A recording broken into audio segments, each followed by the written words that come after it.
Alright, I'm back. Yes, I know I missed a week. My bad. I was busy and I thought I'd have time and then everything kind of caught up with me. Anyway, I'm back now. Back here to review both episodes 2 and 3 of Loki. What a treat. I know, you're amazed. So, since I've already missed a week, might as well not waste too much time here. All I'll say is spoilers for both episodes. And yeah, let's just jump into what I thought of these two episodes. Firstly, starting with Loki episode 2. I talked about this with episode 1, but I really love the tone and style and this world that the show is set in. The fact that it's this, almighty time, police, intergalactic, interdimensional thing, and then it's just kind of this office environment, very casual, and they have just normal office things.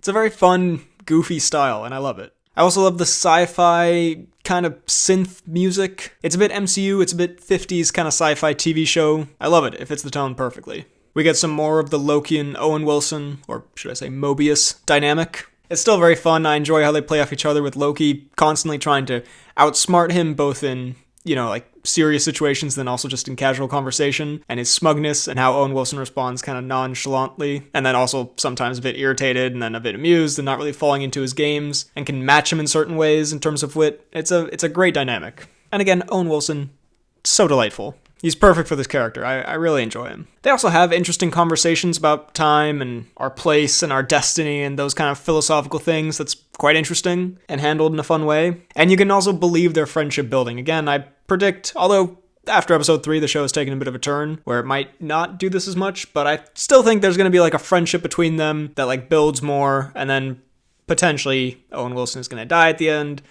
It's going to be emotional, and we'll see. Also, Loki not believing the whole timekeepers thing, and then Owen Wilson talking to him about how his backstory is also, basically just as ridiculous. It was a fun way of poking at this MCU fantasy world. In terms of Loki himself, and this also applies to episode 3. By the way, I'm talking about episode 2 first, and then episode 3 kind of separately, although I'll mention them in between. You get how it's going. I really enjoy how he gets to be kind of a bit more Avengers Loki, but not evil in a sense, more kind of goofy Loki. Or maybe goofy's not the right word, but he's mischievous and sneaky and sarcastic and funny. And he's this over-the-top kind of villain performance in a way, in that kind of smug, arrogant Loki way, while still having the more human, down-to-earth moments. But you can really tell Tom Hiddleston is very much enjoying kind of playing up this role, and I think he does that fantastically. The line where he's like, me, I presume, it was so good, And Loki talking to himself is very fun. Firstly, him realizing what talking to himself is like, where he's kind of oh, you're kind of annoying. But then also just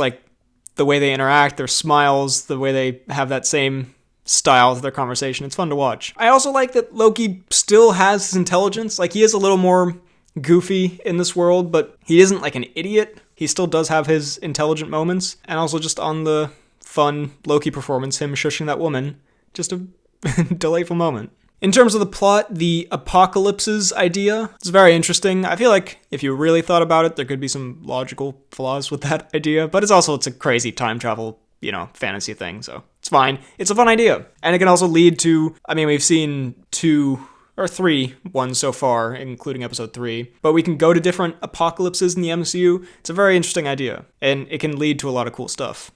You'll have to take my word for this, but I promise you, I wrote this after watching episode 2 before episode 3 came out. The timekeepers are definitely evil and or non-existent, and I'm leaning towards non-existent. And the TVA woman is 100% in on it. Just everything is kind of, it seems to be building to that, but especially the way she was the timekeepers are keeping a very close eye on this. It just gave a very strong vibe of the timekeepers do not actually exist, and I'm just saying this to, make you think that they do and are interested.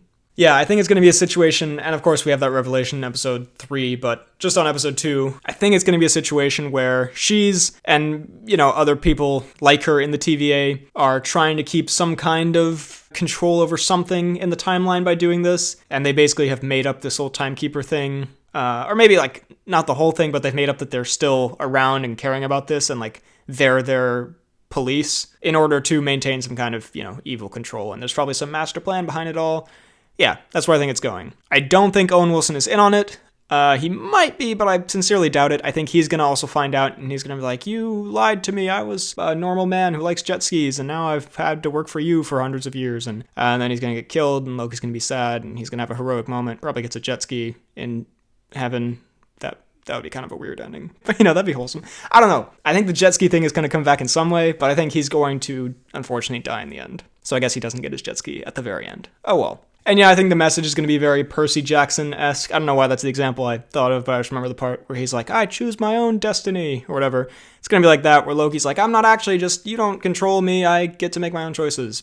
And then the big reveal, Lady Loki is in it, or, what did she go by? Sylvie, played by Sophia Di Martino, who was very good in this. First of all, I think it was a clever reveal, how they did it, how they have multiple other people mind-controlled by her, or enchanted, because then you think it's just going to be like a guy who looks like Tom Hiddleston, and then it's Lady Loki. Good reveal.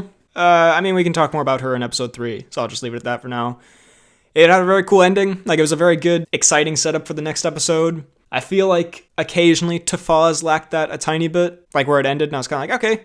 And like there wasn't like that big excitement for the next episode. This one, with him leaving the TVA and the timeline branching, which by the way, there have been like unanswered consequences for that, which I guess we'll get in the next episode. But it left me very excited for the next one. So that was cool. And also Loki.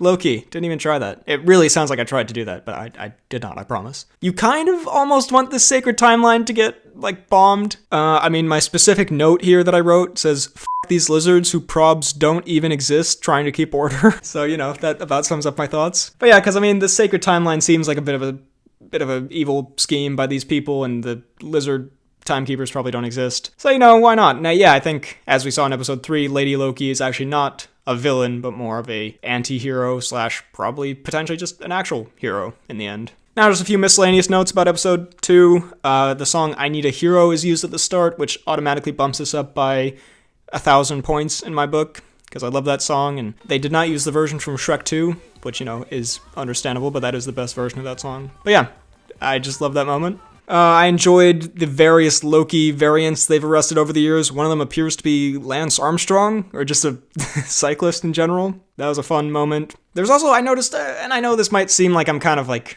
trying to, I guess the opposite of nitpicking, like picking out good things to bring to light. But I did notice that there are a couple of creative moments of camera work. Like, I know it's very small things, but just the way the camera moves occasionally, some of the transitions, moments like that make it feel a little bit more personalized, I guess, than like just like a factory-produced MCU feeling kind of thing. Like, it feels like there was a bit more creativity and freedom just in small ways. I don't know, I like that. I will say, while watching this, while I am very much enjoying it, I don't know how much I'd want to rewatch it, but it's still good. It's just this doesn't seem like the most rewatchable show ever. Doesn't have like the most incredible moments ever that I'd want to like see over and over again, but it's still very interesting and fun, as I'm watching it. That's a nitpick, I would say.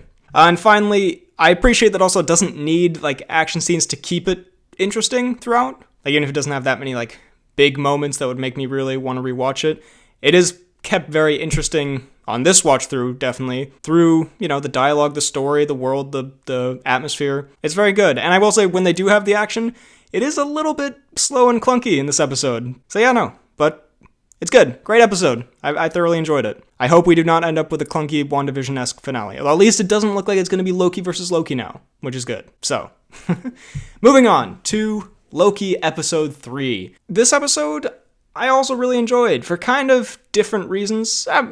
Relatively similar reasons as the second episode. My main thing was I was very sure this was going to be WandaVision episode 7, where it was just going to be exposition and Lady Loki being like, this is my plan, Marr. And I was very pleasantly surprised that there was a very small element of that, but it wasn't just like an exposition episode. Firstly, Sophia Di Martino is excellent as Lady Loki. She pulls off very well this Loki-esque character, but not, also I've been told I say esque too much, so I hope you're happy, guy who commented that. But she plays this Loki-esque character very well, who is not exactly the same as Loki. Like, she's not doing a Tom Hiddleston impression, but you can still see the character in there and some of the personality, and yeah, she's great. She's very fun. I enjoyed 2 Lokis interacting. It was quite fun and not as annoying or gimmicky as it could have been if they didn't do it as well. They have funny moments back and forth. Loki on Loki romance. Not 100% sure how to feel about that, but there's, some heavy flirtation and kind of vibes and tension in this episode. And I did write, of course, Loki's in love with himself, which, there's that. I know she's not the same as him, but, it was an easy joke. I guess she's not the same as him, so I guess it's fine. I don't know. A little bit strange, but they're just taking that away, just looking at the dialogue and stuff. Their interactions were pretty solid. Like, there were a couple of moments that felt a little awkward, but mostly those are kind of like rare moments. Mostly it was pretty well done. And there are also interesting ways to explore the character through him talking to an alternate version of himself. Like the stuff about his mom. That character can be used as a solid plot device in multiple different ways. And like for character building and stuff. And for fun moments. So yeah, a good addition to the show. The imaginary dagger drunk moment was pretty funny. I don't know if it was meant to also be like kind of insightful, maybe a little, but I found it more funny than anything, to be honest. Which it also was supposed to be. Again, I talked about the tone, but just the tone and style. I mean, this one leaves the TVA, but we still have that fun sci-fi kind of campy Star Trek, like old Star Trek type of vibe. I don't know, it's interesting. It has a high budget, you can clearly tell, and like the effects are great and the production design is great, but it still does have a bit Ragnarok-esque, I guess. Esque, again. It has that kind of goofy, I don't want to say cheap feeling, but like weirdly kind of cheap feeling in an intentionally done way with also a big budget. Like, I don't know, the fact that the aliens are just people, which I know we've seen in Guardians of the Galaxy, but like, there isn't even any like makeup or anything to distinguish them. They're just completely humanoid. I think it's intentional that in general it has this goofy, silly, kind of cheap vibe to it while still having that high budget. And I love it. I think it's great. I also love Loki in the guard suit. Just a hilarious visual. And yeah, this idea of space adventure and traveling through time and space and different planets and stuff. It's very comic booky and it's very weird, and I love that. I think it's a perfect tone for this character that they've chosen. Like, Loki gets to be very Loki in the show, and the show gets to be very weird and magical and time travel and planets, and there's mischief and trickery and betrayal and fun, while still also having some solid character stuff so far,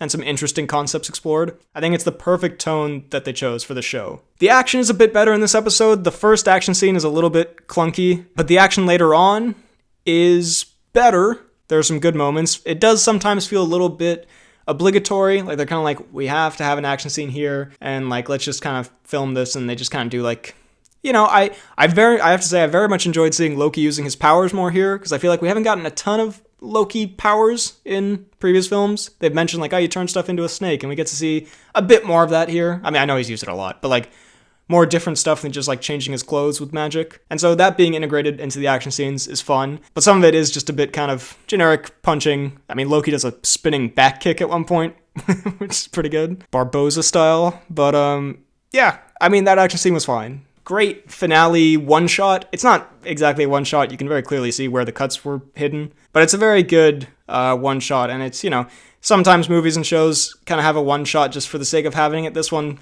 you could see the point to it. It was to show the chaos and destruction and how they're desperately trying to get to the ship. There's like, even in the soundtrack, there's a bit of like a countdown. There are very impressive visual effects. Very good stuff. Very good action scene at the end. And then also the ending. You don't really predict it. I didn't predict it was going to end like that they don't get to the ship but there isn't also like, I thought maybe the TVA would come through at the last second and pull them in. Like, it just ends there, and you have to wonder like, how's it gonna open next time? So again, a little bit different, not exactly what you're expecting. I'm not trying to like hate on Tafaz, because I enjoyed Tafaz, but I feel like it was a little more predictable sometimes. I don't know, the fact that I am not seeing coming quite a few of the twists and turns, and I do not know where this is gonna end up, and we're halfway through the show, I really like. I don't even know what the next episode is going to be. I'm really happy with that. A couple of notes on the plot here. The low battery thing with the TVA is kind of fun because, again, it's this like intergalactic, interdimensional, amazing time traveling thing, and then just like they have these regular problems like batteries running out. That being said, it was sort of a silly joke that then like fuels the entire episode. It's like a major plot point. But like I mentioned, like considering the show's tone and how they've set up the TVA as this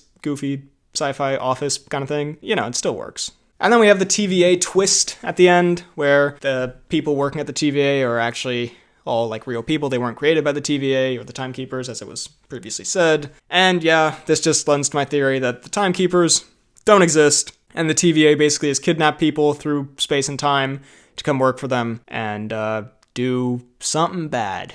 I cannot predict what it is specifically, but something not great. And I'm excited to see how that plays out. So yeah, I'm really, really enjoying this so far. Dare I say, maybe enjoying the most so far of the Disney Plus shows.